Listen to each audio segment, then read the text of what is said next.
नमस्ते। और आज की इस खास चर्चा में आपका बहुत बहुत स्वागत है। तो चलिए सीधे गहराई में उतरते हैं। और आज हम जिस विषय पर बात करने वाले हैं वो बहुत ही गहरा और अपने आप में एक बड़ी चुनौती है, संत सेवा। हम महान भक्त रसिक मुरारी जी के जीवन के कुछ ऐसे अनसुने और अद्भुत किस्सों को देखेंगे जो असल में इंसानी भावनाओं और हमारे अहंकार की सबसे बड़ी परीक्षाएं हैं। ये कोई आम कहानी नहीं है, बल्कि सच्ची भक्ति का असली मतलब समझने का एक बेहतरीन जरिया है। अब एक बहुत ही दिलचस्प सवाल से शुरुआत करते हैं। अगर कोई पूछे कि अपार धन और ईश्वरीय कृपा पाने का सबसे छोटा रास्ता या शॉर्टकट क्या है? देखिए, जिंदगी में हम सभी किसी न किसी तरह की सफलता और आध्यात्मिक शांति के लिए शॉर्टकट्स ढूंढते ही रहते हैं ना। कोई ऐसा सीधा रास्ता जो बिना ज्यादा भटके हमें हमारी मंजिल तक पहुंचा दे।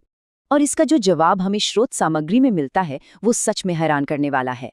संतों की सेवा। बताया गया है ये एक ऐसा अचूक तरीका है जो कभी फेल नहीं होता। लेकिन यहाँ एक बहुत बड़ा पेच है। जो सच्चे साधक होते हैं ना, वो इसे किसी भौतिक लाभ या धन दौलत के लिए नहीं अपनाते, बल्कि उनका एकमात्र लक्ष्य सिर्फ और सिर्फ ईश्वरीय कृपा पाना होता है। इसे थोड़ा और बारीकी से समझते हैं। एक तरफ है भगवत सेवा, यानी सीधे भगवान की सेवा करना। ये काफी हद तक एक सुरक्षित और आसान भक्ति है।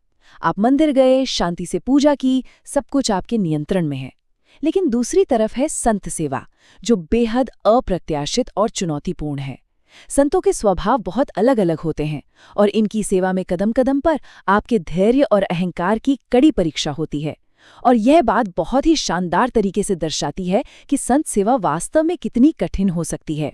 केस स्टडी नंबर 1, कुष्ठ रोगी संत। इस पहली घटना को पूरी तरह से समझने के लिए हमें पहले चरणामृत के महत्व को समझना होगा। ये वो पवित्र जल होता है जिससे संतों के चरण धोए जाते हैं। रसिक मुरारी जी और उनके शिष्यों के लिए ये चरणामृत किसी बहुत बड़े खजाने या अपार संपत्ति से कम नहीं था। वे इसे अत्यंत श्रद्धा के साथ ग्रहण करते थे और उनके लिए इसमें एक असीम दिव्य स्वाद होता था।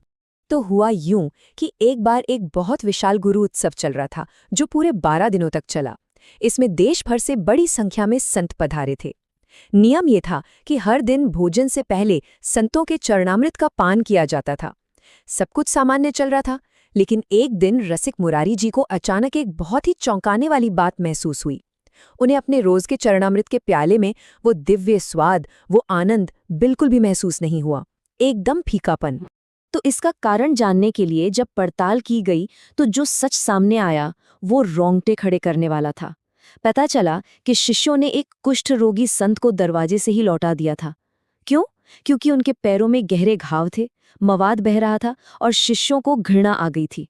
ये सुनते ही रसिक मुरारी जी बिना एक पल गंवाए खुद उठे, उस संत को खोज निकाला और अपने हाथों से उनके घाव भरे चरण धोए।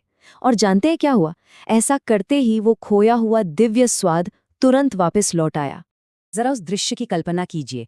रसिक मुरारी जी बिना किसी हिचकिचाहट के, बिना किसी घिन के उस संत के रिश्ते हुए घावों वाले पैरों को धो रहे हैं। उन्होंने उस जल का पान किया और उनकी आंखों में खुशी के आंसू छलक पड़े।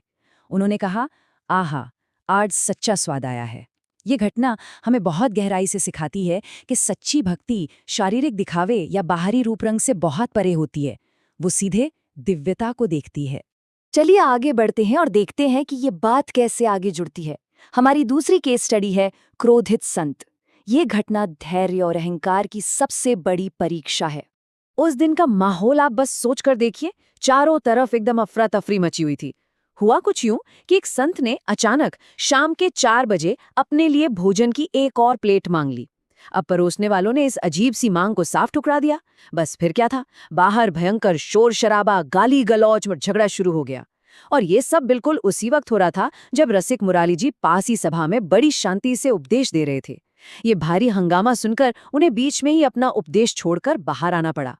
और बाहर आते ही जो हुआ वो सच में किसी को भी सुन्न कर देने वाला था। रसिक मुरारी जी जैसे ही वहां पहुंचे, उस आग बबूला संत ने एकदम गरम खीर और सब्जियों से भरी पूरी की पूरी पत्तल सीधे उनके चेहरे पर दे मारी। जी हाँ, बिल्कुल सीधे उनके मुंह पर। स्रोत सामग्री स्पष्ट रूप से बताती है कि यह कोई अचानक हुई घटना नहीं थी, बल्कि इतने महान गुरु के अहंकार को परखने के लिए जानबूझकर किया गया एक कृत्य था। किसी भी आम इंसान का खून खौल उठता है ना? लेकिन रसिक मुरारी जी का रिएक्शन सचमुच चमत्कारिक था। उन्होंने फुर्ती से उस भोजन को अपने हाथों में ऐसे समेटा कि एक भी बूंद जमीन पर नहीं गिरने दी। चेहरे पर गुस्से का नामो निशान तक नहीं था। उल्टे उन्होंने गहरी कृतज्ञता के साथ कहा, आज मुझ पर बहुत बड़ी कृपा हुई है, मुझे साक्षात ईश्वरीय प्रसाद मिल गया है। और इसके बाद उन्होंने बिना कोई गुस्सा किए सिर्फ उस सेवक को वहां से हटा दिया जिसके अंदर सेवा का सही भाव नहीं था। कमाल है ना। अब आते हैं अपनी तीसरी और अंतिम केस स्टडी पर, हुक्का लीला। क्योंकि कभी-कभी आध्यात्मिक परीक्षाएं सिर्फ गुस्से या घृणा की नहीं होती, बल्कि वो सामाजिक शर्मिंदगी और बिल्कुल अप्रत्याशित व्यवहार को संभालने से भी जुड़ी होती है। इस कहानी में आगे बढ़ने से पहले लीला शब्द का असल मतलब समझना बहुत जरूरी है। लीला का मतलब है एक ईश्वरीय खेल। सिद्ध संतों के कुछ ऐसे काम जो अक्सर हमारे आम लॉजिक, समाज के बनाए नियमों या नैतिकता को पूरी तरह से धता बताते हैं। बाहर से देखने पर ये काम शायद गलत लगे, लेकिन इनके पीछे का आध्यात्मिक मकसद बहुत गहरा होता है। तो घटना कुछ इस तरह घटी। एक दिन रसिक मुरारी जी कुछ संतों के दर्शन के लिए जाते हैं और वहां देखते हैं कि एक संत मजे से हुक्का पी रहे हैं।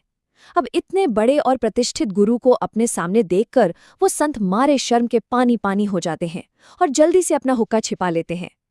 उनका संकोच और शर्मिंदगी देखकर रसिक मुरारी जी तुरंत एक तरकीब निकालते हैं। वो जोर जोर से पेट दर्द कर नाटक करने लगते हैं और कहते हैं कि उन्हें दवा के रूप में हुक्के के एक कश की सख्त जरूरत है। उन्होंने सिर्फ उस संत के सम्मान और गरिमा को बचाने के लिए हुक्का पीने का दिखावा किया। लेकिन रुकिए, यहाँ एक बहुत ही सख्त चेतावनी देना जरूरी है। इस लीला का मतलब किसी भी तरह से धूम्रपान या किसी बुरी आदत को सही ठहराना बिल्कुल नहीं है। रसिक मुरारी जी ने वास्तव में हुक्का नहीं पिया था, ये सिर्फ उस संत को अपराध बोध से बचाने का एक तरीका था। जो भी लोग आध्यात्मिक मार्ग पर चल रहे हैं, उन्हें कभी भी सिद्ध संतों के इन ईश्वरीय खेलों या उनकी लीलाओं की नकल करने की कोशिश नहीं करनी चाहिए। ये बहुत खतरनाक हो सकता है। संत सेवा का असली सार। तो यहाँ सबसे अहम बात यह है कि इन 3 अलग अलग लेकिन बेमिसाल कहानियों से हमें आखिर सीखने को क्या मिलता है। इन घटनाओं को एक साथ रखकर देखें तो साफ पता चलता है कि सच्ची भक्ति में क्या क्या शामिल है। इसमें घोर अपमान के सामने भी पूरी तरह से विनम्र बने रहना शामिल है, जैसा हमने उस गरम खीर वाले मामले में देखा।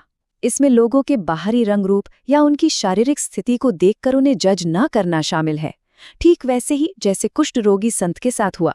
और सबसे बड़ी बात, इसमें अपने मैं यानी अपने अहंकार को पूरी तरह से मिटा देना शामिल है।